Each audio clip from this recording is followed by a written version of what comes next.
E aí, gente, bem-vindos a mais um vídeo. E hoje vamos abordar funções logarítmicas. E basicamente a função logarítmica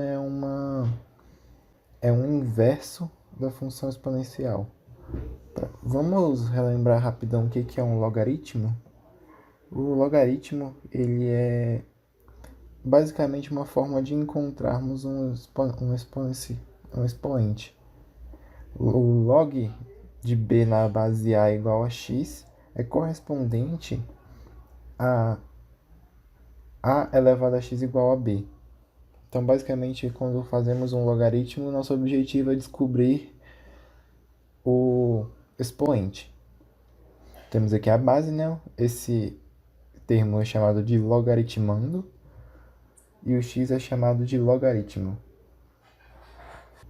Então, gente, o que é uma função logarítmica? A definição de função logarítmica é que a gente define uma função logarítmica como f dos reais positivos, com exceção do zero, em reais. Ou seja, o que é isso daqui? O que isso quer dizer? Quer dizer que se temos um domínio de R nos reais, o nosso domínio aqui no caso da função logarítmica é x, então temos que x ele pode assumir valores apenas positivos e ele não pode assumir o valor de zero. E ele vai resultar no seu contradomínio. O contradomínio, no caso, o resultado, né, que deve estar dentro dos reais.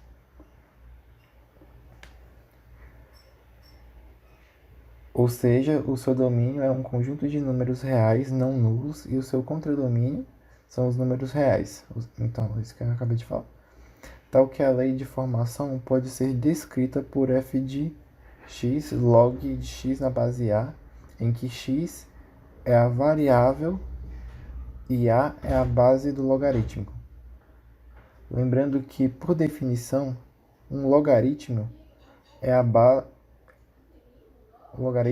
base positiva e diferente de 1. Ou seja, a base deve ser sempre positiva, diferente de 1, e não pode ser igual a zero.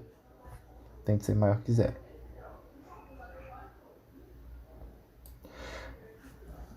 O comportamento de um logaritmo no gráfico é o seguinte.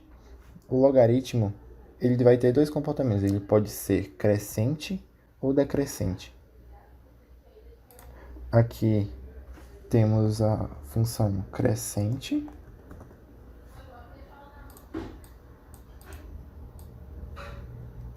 Essa daqui é a função crescente.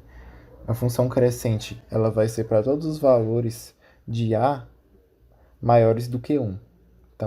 Então sempre que há uma função logarítmica onde a é maior do que 1, então essa função será crescente.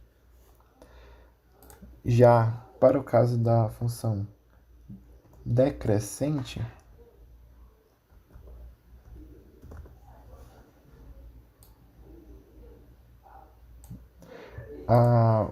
o a ele deve estar contido no intervalo de 0 e 1. Ou seja, ele tem que ser maior do que 0 e tem que ser menor do que 1.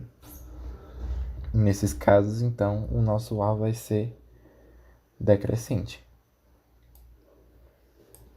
E como lembrei que eu falei que a função logarítmica ela é o inverso da função exponencial, então, no gráfico, as duas funções inversas são simétricas em relação à bissetriz dos quadrantes ímpares. O que significa isso? Basicamente, uma bissetriz dos quadrantes ímpares, lembrando que os quadrantes ímpares são aqui o quadrante 1, 2, 3 e 4, né? Então, o quadrante ímpares é 1 aqui e o 3 aqui. A bissetriz dos quadrantes ímpares é essa traçado que divide esses dois quadrantes aqui ao meio. Então, por que essas funções são representadas de forma inversa? Se nós temos aqui uma função y igual ao log de x na base A, e esse A é maior do que 1, então nós temos aqui a representação onde esse gráfico vai ser sempre um traçado semelhante a este daqui. Pode ter algumas diferenças dependendo dos valores, né? Mas a semelhança será sempre a mesma, como nós vimos aqui em uma função crescente. Então, como que vai ser a função exponencial inversa a essa função logarítmica? Y igual a elevado a x. Então, basicamente, o que nós fazemos é inverter os termos, né? Os termos x e y. Por exemplo, aqui, se nós temos um y igual ao log de x na base A, deixa eu escrever mais bonito isso daqui. Talvez esteja difícil de entender.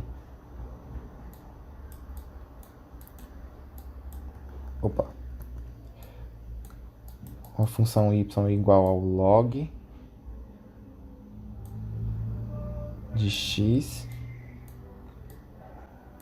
na base A. A inversa dela, nós podemos observar aqui que isso daqui corresponde ao A elevado a y igual a x. A inversa disso daqui vai ser exatamente A elevado a x igual a y. Essa é a inversa. Então, essa função inversa exponencial, como vocês podem ver aqui, ela vai ser sempre uma imagem exatamente oposta, né? É uma simetria oposta de ambos os lados. Então, basicamente, essa é a definição de função logarítmica, pessoal. No próximo vídeo nós vamos aprofundar mais, mostrando alguns exemplos, vai ficar bem mais claro. Então é isso, muito obrigado e até o próximo vídeo.